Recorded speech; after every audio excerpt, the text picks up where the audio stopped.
नमस्कार, एशियन 24/7 देख रहे हैं आप। मैं हूं मनीष कुमार वर्मा। खबरों की शुरुआत करें, नजर डाले थे इस वक्त की बड़ी और अहम खबर पर। इस वक्त की बड़ी खबर आ रही है राजनीति से जुड़ी बड़ी खबर है। उत्तर प्रदेश की राजनीति में हलचल मचाने वाली खबर है। सपा विधायक रहे दारा सिंह चौहान अब भाजपाई हो गए हैं। सोमवार सुबह विधानसभा अध्यक्ष सतीश महाना को अपना उन्होंने इस्तीफा सौंपने के बाद उन्होंने बीजेपी ज्वाइन कर ली। लखनऊ में प्रदेश बीजेपी कार्यालय में प्रदेश अध्यक्ष भूपेन्द्र चौधरी, डिप्टी सीएम केशव प्रसाद मौर्य और संगठन मंत्री धर्मपाल सिंह की मौजूदगी में दारा सिंह चौहान ने भाजपा ज्वाइन की है। बता दें कि घोसी विधानसभा से वो सपा विधायक थे और इससे पहले भी वो बीजेपी में थे, लेकिन उसके बाद वो सपा में चले गए थे। एक बार फिर से दारा सिंह ने घर वापसी की है।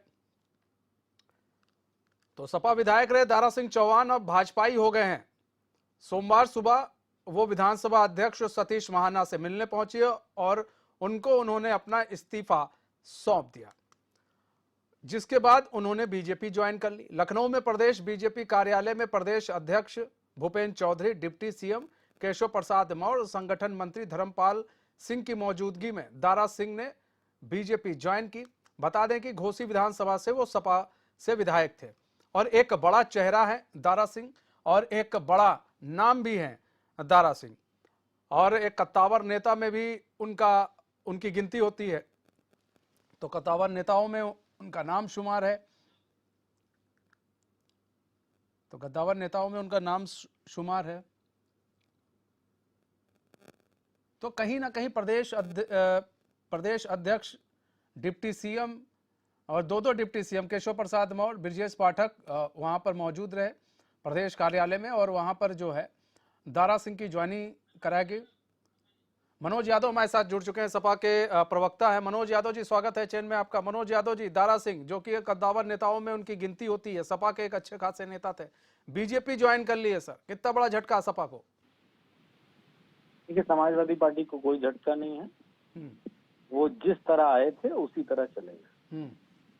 एक विधायक बन के भी नहीं आए थे, वो कार्यकाल उनका खत्म होने वाला था, चुनाव के दौरान आए थे और समाजवादी पार्टी से जब गए तो इस्तीफा दे के गए।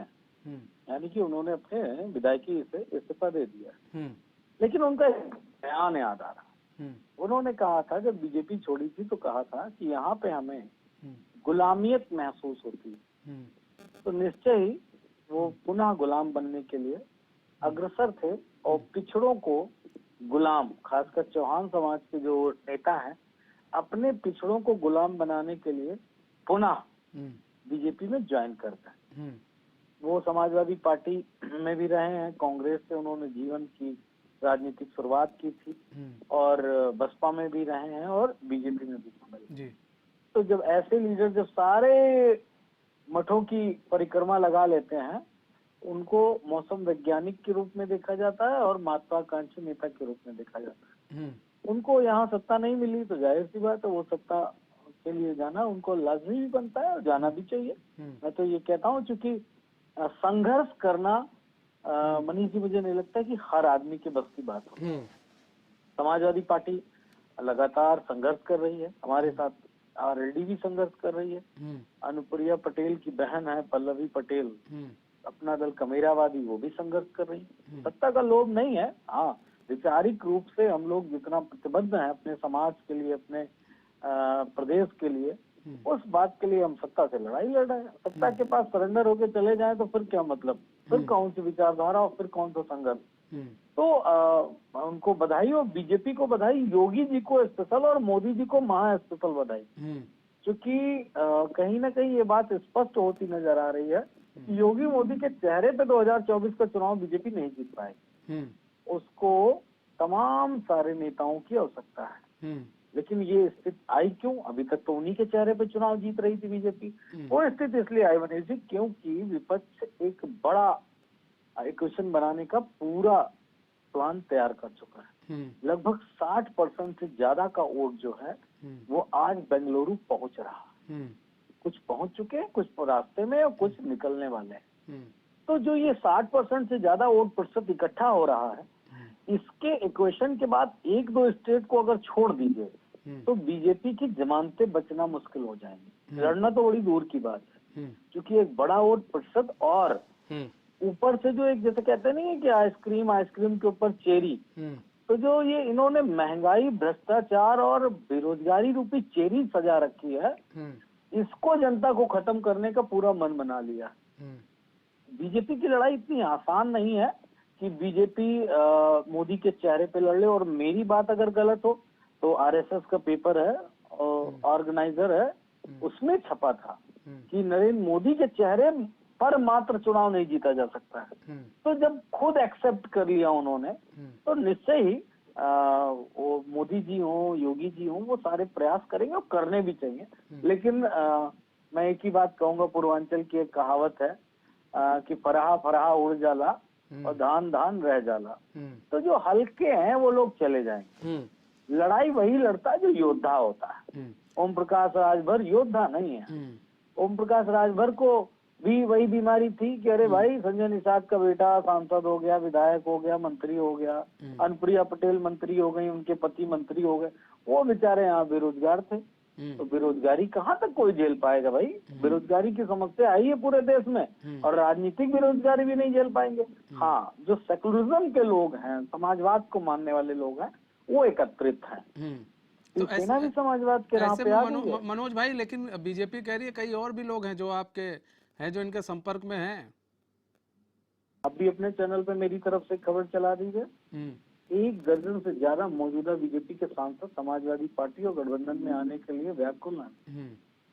ये मैं कोई व्यंग नहीं कर रहा हूँ, ये बिल्कुल फैक्ट बता रहा हूँ। लेकिन चूंकि चुनाव आयोग चुनाव कब कराएगा लोकसभा का, ये बीजेपी को मालूम है, इसलिए बीजेपी उस हिसाब से तैयारी कर रही है। हमें जब चुनाव आयोग बताएगा कि चुनाव कब है, तो हम अपनी तैयारी शुरू कर देंगे।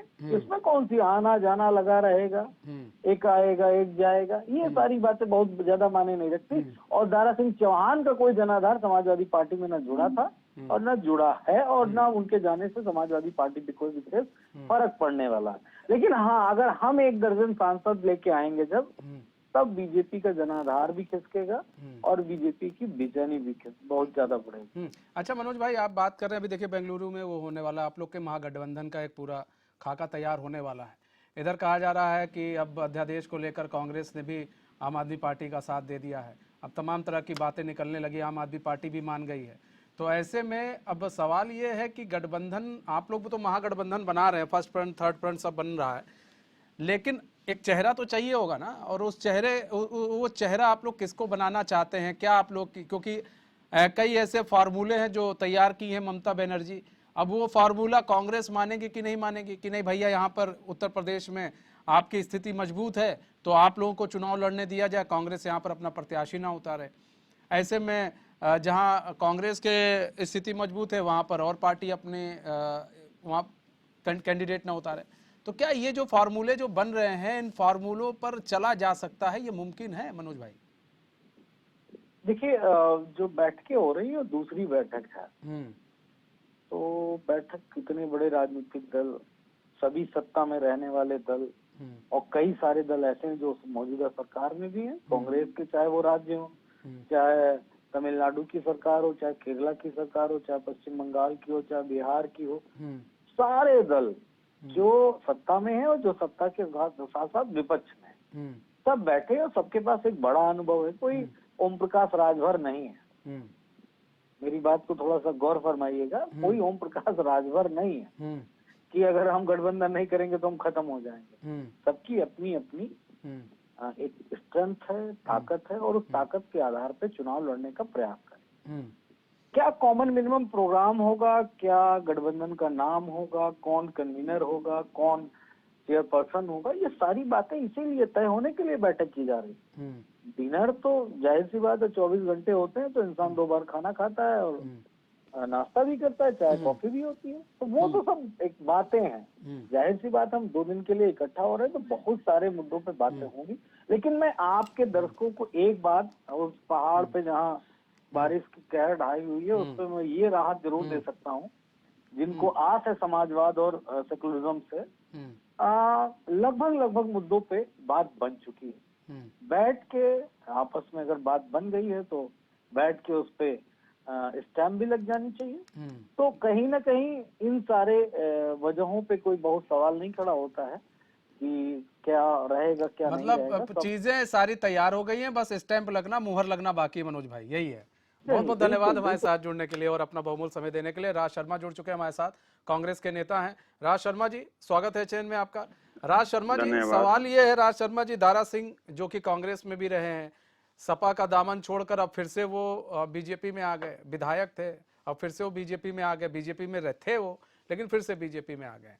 ऐसे में सपा को कितना बड़ा झटका लग रहा है। और दूसरी चीज ये है कि आप लोगों की एक महागठबंधन की बैठक होने वाली है बेंगलुरु में। तो क्या ये जो महागठबंधन की बैठक एक तरफ चल रही है, इधर झटके पे झटके दिए जा रही है बीजेपी, आपको लग रहा है कि उसका कोई असर दिखेगा महागठबंधन का? मनीष भाई, मैं सबसे पहले तो एक बात ये कह दूं कि भारतीय जनता पार्टी विधायकों को तोड़ के सिर्फ पार्टियों को झटका नहीं देती है, ये तो जनता को झटका दे रही है। जनता में संदेश गलत भेज रही है। और इनकी पार्टी में जो विधायक जा भी रहे हैं या इस्तीफा देके या पूर्व विधायक जा रहे हैं, ये उनको डरा रही है, धमका रही है। इस बात भारतीय जनता पार्टी को मेरा तो मानना है कि इसको राजनीतिक दल कहना उचित नहीं होगा। जैसे बेहेड़ में बदमाशों का गैंग होता था, वैसे ये भारतीय जनता पार्टी भी है, गुंडों का गैंग है। और ये धमका के, डरा के, और इनके पास, इनकी पहले बदमाशों के पास पिस्टल होती थी, इनके पास ईडी है। मशीन गन होती थी, वो सीबीआई है। ये उन औजारों का इस्तेमाल करके विधायकों को डराते हैं। और कुछ देखिए, ये इतने जनता है हमारी 140 करोड़ है, इसमें कुछ अगर मान लो विधायक हमारे थोड़े डर के हमारे चले भी जाते हैं, तो ये नहीं मानना है कि भारतीय जनता पार्टी अब सत्ता की तरफ आएगी। भारतीय जनता पार्टी खुद मान चुकी है कि अब मेरी सत्ता जाने वाली है, इसलिए ये इधर उधर बुला रही है। और मैं फिर दोबारा एक बात कहना चाहता हूं कि इनके दरवाजे में कोई नहीं आ रहा है, ये अपना दरवाजा लेके विधायकों के यहाँ जा रहे हैं। भाई आ जाओ, तुम्हें 100 करोड़ का पैकेज दे देंगे, तुम्हें ये दे देंगे, ये लालच देके। और देखिए, मानव प्रवृत्ति है, लालच किसी भी इंसान को आ जाता है। जिसने लालच से ऊपर अपने आप को बढ़ा लिया, वो फिर इंसान हो गया, और जो डर गया सो मर गया। कांग्रेस किस लालच से आम आदमी पार्टी के साथ आ गई? नहीं, अभी कहाँ, अभी नहीं आई, आने की नहीं आई है। हम तो पूरे के नेतृत्व तो कर रहे हैं साहब, भारतीय जनता पार्टी की तरह नहीं जा रहे। नेतृत्व तो अभी आप लोग कहाँ नेतृत्व कर रहे हैं? वो तो अभी डिसाइड नहीं हुआ। ये तो बताइए ना, आम आदमी पार्टी कैसे आ गई? कांग्रेस पार्टी आम आदमी पार्टी को कैसे साथ ले रही है, बताइए ना। नहीं, ये तो आप आम आदमी से पूछिए ना कि आप वो क्यों आ रही है। अरे भाई, आप तो दूर जा सकते हैं, आप तो दूर जा सकते हैं, आप तो दूर हट सकते हैं। देखिए, एक और मेरी बात सुन लीजिए। मैं अगर अपने आप कोई आ रहा है तो उसमें कोई दिक्कत नहीं। एक आप अपने दरवाजा लेके जा रहे हो और एक आपके दरवाजे पे आ रहा है, तो बात है। There is a much difference. क्या डिफरेंस है सर? बहुत डिफरेंस है। क्या डिफरेंस है? अच्छा, आप बुलाइए, तो चाहे कोई आ जाए, बात वही है। नहीं, आप भी तो अध्यादेश पर कल तक आप लोग, जिस अध्यादेश को लेकर कल तक आप लोग आम आदमी पार्टी के खिलाफ थे, आज उसी अध्यादेश को लेकर आप लोग उसके साथ आ गए ना। खिलाफ कहाँ थे? हमने कहा था, हमारे राष्ट्रीय अध्यक्ष खड़गे साहब ने कहा था, वो एक समय आएगा उस वक्त हम डिसीजन लेंगे। समय आ गया, डिसीजन ले रहे हैं। मतलब जनता से मतलब नहीं है, ये है कुर्सी आ जाएगी, उसके कुर्सी की जरूरत है ही ना। देखिए, एक और बात, आप अब क्या कह दूं मैं, जनता से ही मतलब है, जनता की लड़ाई कर रहे हैं। और मैं आपके उसमें भी कह दूं, इस बार दो लोग हैं, जो एक तो देश को बर्बाद कर रहे हैं, देश को बेच रहे हैं, वो भारतीय जनता पार्टी और भारतीय जनता पार्टी के साथ हैं। और जो देश को बिकने से बचाएंगे, वो कांग्रेस के नेतृत्व में रहेंगे और विपक्ष में। इस वक्त हम लोग सब इकट्ठा होकर देश को बचाने की लड़ाई लड़ रहे हैं, जैसे आजादी कराने की लड़ाई करी थी अंग्रेजों से। अब ये जो काले अंग्रेज है, इनसे भी आजाद दिला देंगे भारत को। ममता बनर्जी लाठी चलवा देती है अंग्रेजों की तरह, उसी तरह आप लोग भी उनका साथ देंगे। मनीष भाई, तो फिर आपने ये क्यों नहीं कहा? ये भी तो कह दीजिए, जब लड़कियों पे लाठी चला दी तब शर्म नहीं आई थी? तो वो उस वक्त भी कहा गया था, प्रधानमंत्री को शर्म नहीं आई थी? ठीक है राज भाई, ठीक है, बहुत बहुत धन्यवाद हमारे साथ जुड़ने के लिए और अपना बहुमूल्य समय हमें देने के लिए।